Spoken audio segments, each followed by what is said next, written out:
रामायण की कौन सी कहानी है जो आपको लगता है सबसे कम पॉपुलर है बट बड़ा इंपॉर्टेंट चैप्टर है? महिलाओं की। मैं बता रहा हूँ मैं क्या बोलने की कोशिश कर रहा हूँ। आप सब ने रामायण बहुत सारा सुना हुआ है।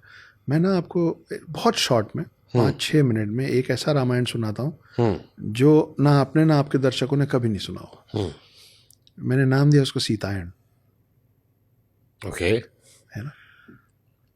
तो आप सोचिए, बड़ा कहा गया ना कि अबला थी और उनके साथ ये हो गया, उनके साथ वो हो गया, उनको किडनैप करके ले गए। मैं आपको एक नया वर्जन दिखाता हूँ, आपको मज़ा आएगा, आई प्रॉमिस यू दैट। और ये मैंने फिर कहीं पढ़ा नहीं है, ये सब मेरे दिमाग में जो बन जाता है वो मैं आप तक पहुँचा देता हूँ। तो कुछ ऐसा हुआ होगा कि जब रावण गया होगा ब्रह्मा जी के पास वो वरदान मांगने कि ना मेरे को ये मार पाए, ना वो मार पाए, ना गंधर्व मार पाए, ना देव मार पाए, ना राक्षस मार पाए, ना जानवर मार पाए, सब बोल दिया।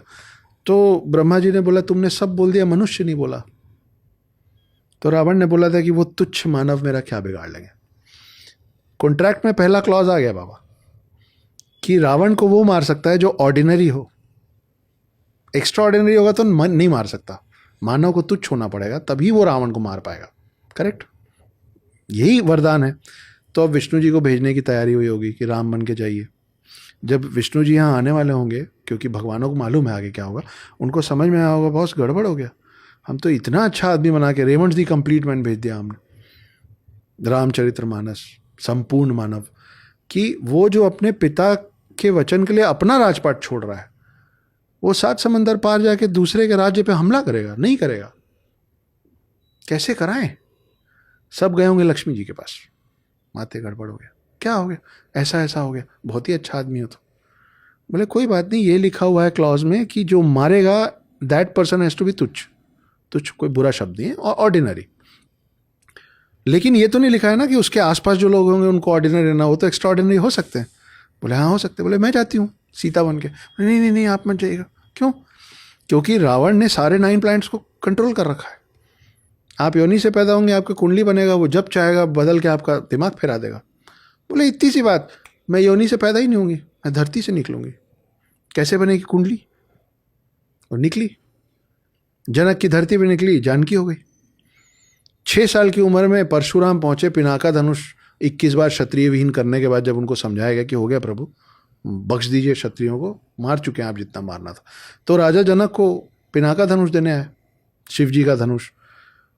अब आप सोचिए कि सीता ए लक्ष्मी जी, जिनको मालूम है कि मैं लक्ष्मी हूं, राम को नहीं मालूम था कि मैं विष्णु हूं बचपन में। इस चीज को समझने की जरूरत है। आप देखिए कृष्ण के कितने बालकांड हैं, राम का बालकांड कहाँ है ही नहीं। क्योंकि Ram was an ordinary man surrounded with extraordinary people. तो वो बोले अच्छा परशुराम आ गया, अच्छा ये वाला टाइम आ गया। वो एक हाथ से पिनाका धनुष उठा दी कि चलिए बोलिए अपना स्टेटमेंट बोलिए। तो परशुराम ने बोला कि जो इस धनुष की प्रत्यंचा चढ़ाएगा वो होगा इसके लिए सही वर, ये खास है। जानबूझ के 6 साल की लड़की जिसको मालूम है मैं लक्ष्मी हूं, जैसे कृष्ण बाल कांड कर रहे थे, उठाई परशुराम के सामने की मारो स्टेटमेंट। स्वयंवर का टाइम आया, राम आए, राम ने प्रत्यंचा चढ़ाते चढ़ाते तोड़ दिया, वो सब चीज़ें हो गई, स्वयंवर हो गया। स्वयंवर के बाद वापस पहुंचे, दशरथ ने बोला भाई हमने तो ये वचन ले लिया, गड़बड़ कर दिया, कैकेयी को प्रॉमिस किया था जाओ बनवास। तब राम जी ने सीता जी को बोला था, लिखित भी है शॉर्ट भी है, कि आप राजकुमारी हैं, ये तो मेरे ऊपर है वचन, आप रहिए बढ़िया महल में, मैं आता हूँ बनवास काट के। बोली नहीं मैं साथ चलूँगी। लक्ष्मण की पत्नी नहीं गई ना उर्मिला, जब 2 पुरुष गए थे तो 2 महिलाएं क्यों नहीं गई थी? उर्मिला नहीं गई, क्यों नहीं गई उसकी अलग कहानी, मैं उस पर नहीं जा रहा हूँ। लेकिन सीता गई क्योंकि लक्ष्मी को मालूम था कि अगर मैं इनके साथ जाऊंगी नहीं तो आगे की कहानी कैसे बनेगी, रावण तक कैसे पहुंचेगा ये ऑर्डिनरी मैन। गई। अब लोग बोलते हैं कि वो स्वर्ण मृग के पीछे दौड़ा दी थी। वो सीता जो 6 साल की उम्र में पिनाका उठा रही है, उसको ये नहीं मालूम हुआ कि स्वर्ण मृग नहीं होता है, सोने का हिरण नहीं होता है। उनको तो पता था कि सोने का हिरण नहीं होता, उस ऑर्डिनरी आदमी को नहीं मालूम था कि सोने का हिरण नहीं होता है राम को। तो पत्नी मोह में थे, बोले मेरे को चाहिए तो चाहिए। बोले अच्छा तुमने देखा, अच्छा तुम वही चाहिए, तुम बोल रही हो तो होगा, जाता हूँ ढूंढने। वो चल दिए। तब लक्ष्मण जी ने लक्ष्मण रेखा खींची थी, क्योंकि मरीच मरते मरते वहाँ से राम की आवाज़ में लक्ष्मण लक्ष्मण चिल्लाए थे। अब ऐसा नहीं होता कि लक्ष्मण दौड़ गए थे, सीता के पास खड़े थे। सीता ने बोला भाई तुम्हारा आवाज़ दे रहा है, तुम जाते क्यों नहीं हो यहाँ से? तो लक्ष्मण ने बोला नहीं, भैया ने बोला आपकी आपकी रक्षा के लिए खड़े रहना, मैं नहीं जाऊँगा। तो सीता ने उर्फ लक्ष्मी जी ने लक्ष्मण का तिरस्कार किया, तो इंसल्ट किया, डरपोक हो तुम जा नहीं रहे हो अपने भाई की मदद, ऐसे तो बड़ी बड़ी बातें करते हो। तब लक्ष्मण गुस्से से लक्ष्मण रेखा खींच के गए। अब नई प्रॉब्लम, सीता बोले जाते जाते लक्ष्मण रेखा खींच दिया। रावण आया ब्राह्मण रूप में, अब रावण उसको क्रॉस नहीं कर पा रहा है। मैं इसको जैसे देखता हूँ ना कि लक्ष्मी जी सोचोगी कि सब मेरे को ही करना पड़ता है, तू वहीं रुक, तेरे से ना हो पाएगा, मैं ही आती हूँ उस तरफ। सीता उधर गई। अब वो सीता जो इतनी अबला थी कि जिनको ये नहीं मालूम था कि मैं इसको क्रॉस करूंगी तो वो ब्राह्मण रूप में रावण आया हुआ है, उसको कैसे मालूम था कि जैसे ही रावण हाथ लगाने लग गया तो सीता ने बोला हाथ मत लगाना, तेरे पे पुराना श्राप है, 1000 टुकड़े हो जाएंगे तेरे सर के, बिना परमिशन के महिला को हाथ लगा दिया तो।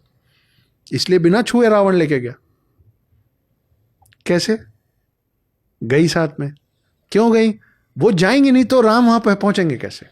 अब जाते जाते उनको लगा रहे उन लोग मेरे को कैसे ढूंढेंगे, तो चीज़ें गिराना चालू की।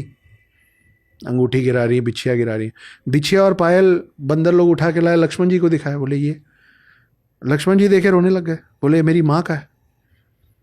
हम उस कल्चर से आते हैं जहाँ भाभी का चेहरा नहीं देखा था। लक्ष्मण ने कभी चेहरा नहीं देखा था सीता जी का, उनके पैर बिछिया और पायल से पहचानते थे।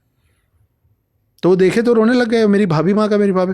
आप सोचिए इस देश में भाभी माँ से भाभी जान कब हो गई? कैसे हो गया ये? अरे भाभी जान, अरे ये कब से हो गया आपका कल्चर? भाभी तो मां समान होती थी। खैर, इस पे तो मैं बहुत सारी बात आपको बता सकता हूँ। इसमें से एक शब्द है जो अभी हम लोगों ने भी 1-2 बार बोला, जो कि आपको जाहिर सी बात है सबको सब कुछ नहीं पता होता, मुझे भी सब कुछ नहीं पता है, लेकिन उस पर आएंगे। अब वहाँ से फिर वो वहाँ पहुँचे, इनको ले आके अशोक वाटिका में रखा गया। हनुमान पहुँचे थे ना कि हे माते चलिए मैं आपको ले चलता हूँ। सीता बोली मैं नहीं जाऊँगी, राम ही आएंगे लेने, क्योंकि अगर मैं आपके साथ चली जाऊँगी, ऐसा बोला नहीं, यही होगा कि क्योंकि अगर मैं आपके साथ चली जाऊँगी तो राम का यहाँ आने का प्रोग्राम कैंसिल हो जाएगा। तो इस पूरा खेल करने का पर्पज़ ही डिफीट हो जाएगा ना, क्योंकि रावण से युद्ध ही नहीं होगा। उसके बाद राम आए और रावण का वध हुआ। अब अगर इस पूरी कहानी को आप देखेंगे ना, तो वो जो लाइन है ना, यदा यदा ही धर्मस्य ग्लानि भवति भारत अभ्युत्थानम धर्मस्य तदात्मानं सृजाम्यहम्, उसमें आपको जो विजुअल दिखता है वो दिखता है कि अर्जुन खड़े हैं रथ पे और कृष्ण बैठे हैं सारथी की जगह। ये लाइन मेरी इस कहानी पे जोड़ के देखिए, आपको अर्जुन की जगह राम दिखेंगे और कृष्ण की जगह सीता दिखेंगी। सीता की कहानी लगती है मुझे। ये सीता है ना।